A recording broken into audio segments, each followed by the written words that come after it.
Sebelum menonton, jangan lupa like, subscribe, dan tekan tombol lonceng. Selamat menyaksikan. Presiden RI Joko Widodo menyampaikan ucapan selamat HUT Bayangkara ke-78 kepada seluruh keluarga besar Polri di seluruh Indonesia.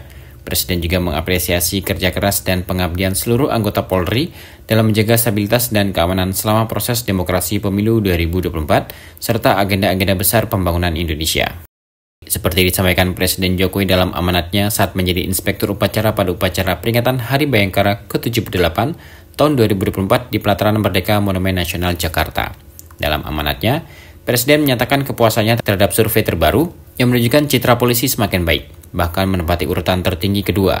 Menurutnya, hal ini patut dipertahankan dan ditingkatkan karena tantangan ke depan akan semakin rumit dan penuh dengan ketidakpastian, baik dari sisi geopolitik, ekonomi, teknologi, hingga iklim.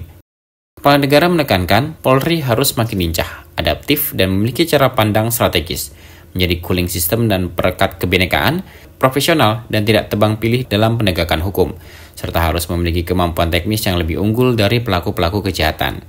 Mengakhiri amanatnya, memasuki tahapan Pilkada 2024, Presiden meminta Polri turut mendukung dan menyukseskan pesta demokrasi ini dengan menjaga netralitas, stabilitas, dan menjaga demokrasi agar Pilkada dapat berlangsung aman, jujur, dan adil.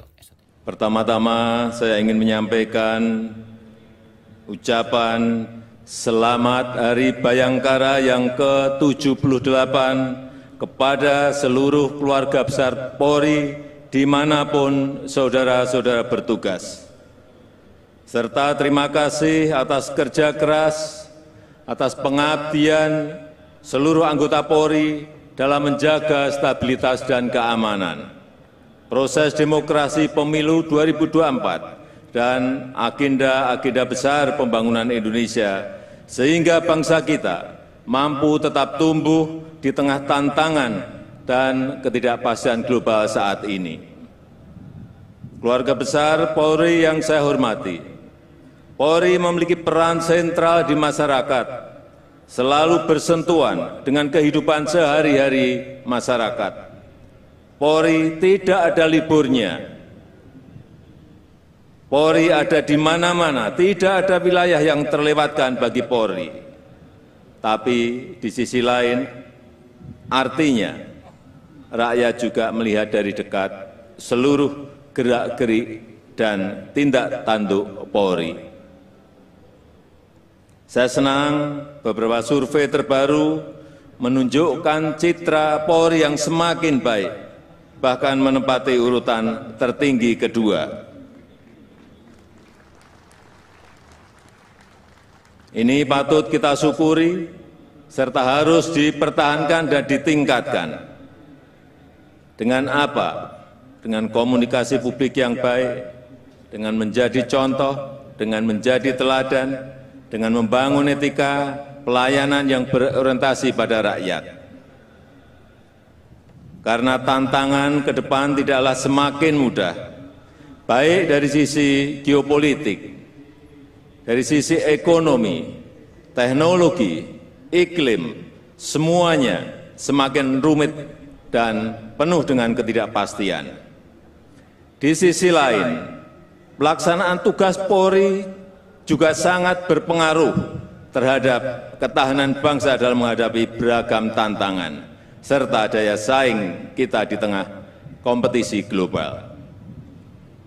Sehingga ke depan Polri harus semakin lincah, harus semakin adaptif dan memiliki cara pandang strategis, harus menjadi cooling system dan perekat kebinekaan, harus profesional dan tidak tebang pilih dalam penegakan hukum, serta harus memiliki kemampuan teknis yang lebih unggul dari pelaku-pelaku kejahatan. Apalagi dalam menghadapi kejahatan transnasional yang semakin kompleks dan canggih, Polri juga harus mampu mengikuti perkembangan iptek dan menjalin kerjasama untuk memperkuat keamanan negeri kita. Selain itu, sebentar lagi kita akan memasuki tahapan Pilkada 2024. Saya minta Polri turut mendukung dan mensukseskan pesta demokrasi ini. Jaga netralitas, jaga stabilitas dan jaga demokrasi kita, agar pilkada dapat berlangsung aman, jujur, dan adil. Sekali lagi, selamat Hari Bayangkara ke-78.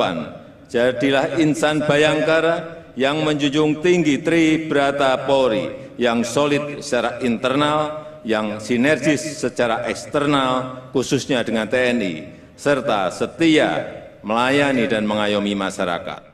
Hadir pada kesempatan ini, Ibu Negara Iriana Joko Widodo, Wakil Presiden Maruf Amin beserta Ibu Wuri Maruf Amin, Sekretaris Kabinet Pramono Anung, Menteri Koordinator Bidang Politik, Hukum dan Keamanan Hadi Cahyanto, Menteri Pertahanan Prabowo Subianto, Kepala Kepolisian Republik Indonesia Jenderal Polisi Listio Sigit Prabowo, dan Panglima TNI Jenderal Agus Subianto.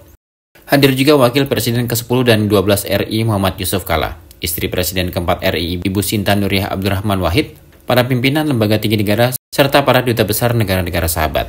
Tim Eljon Media melaporkan.